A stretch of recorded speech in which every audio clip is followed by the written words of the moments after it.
plus-size influencer Jalen Chaney, a travel influencer, is obviously, I assume she wasn't a fitness influencer, urging airlines to introduce a customer of size. That's right, person of size.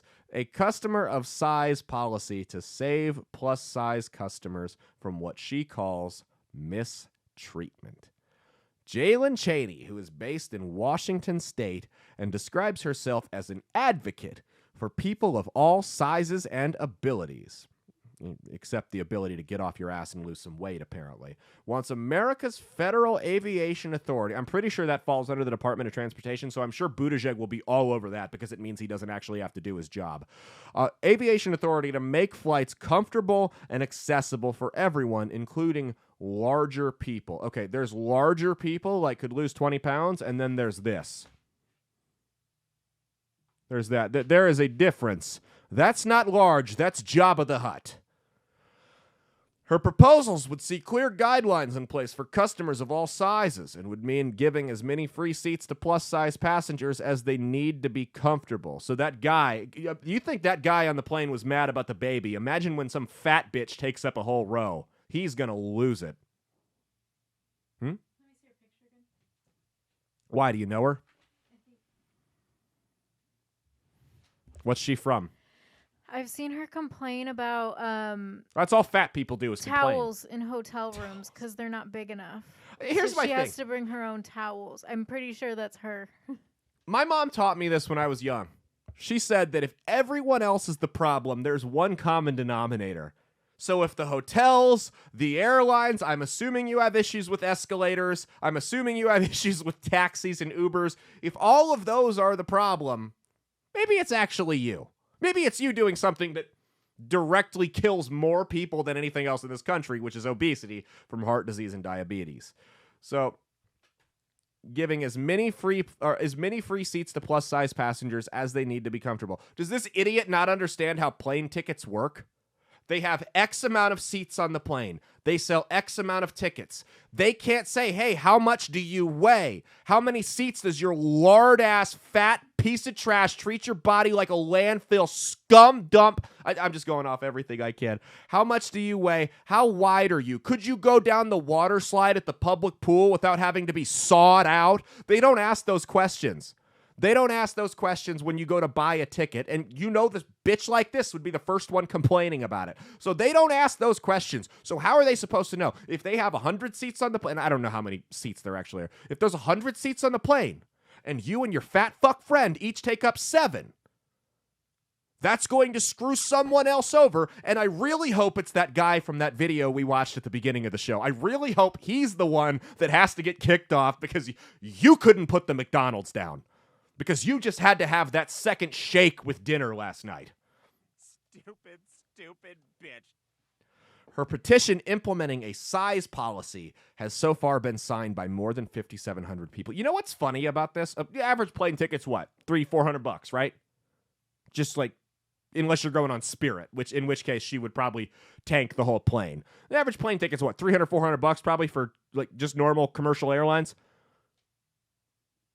5 months of a gym membership is less for $50. You can go to Planet Fitness for $25. It really doesn't matter for someone of your size. You just need to get off the couch.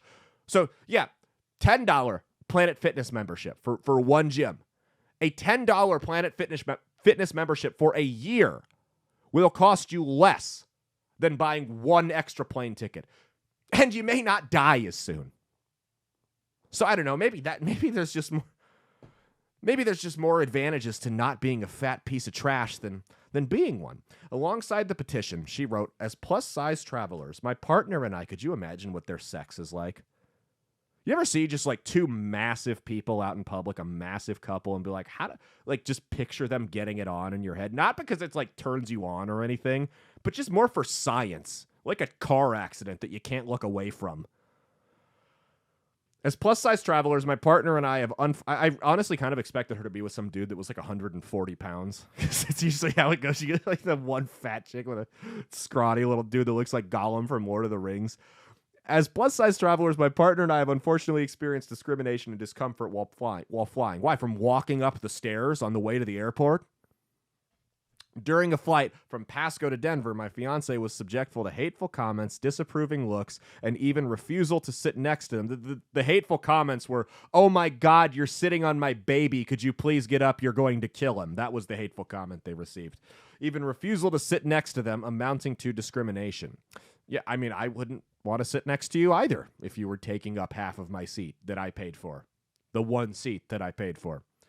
I was forced to occupy only one seat with immovable armrests that caused me pain and bruises. You know what else causes pain? Diabetes. Heart failure.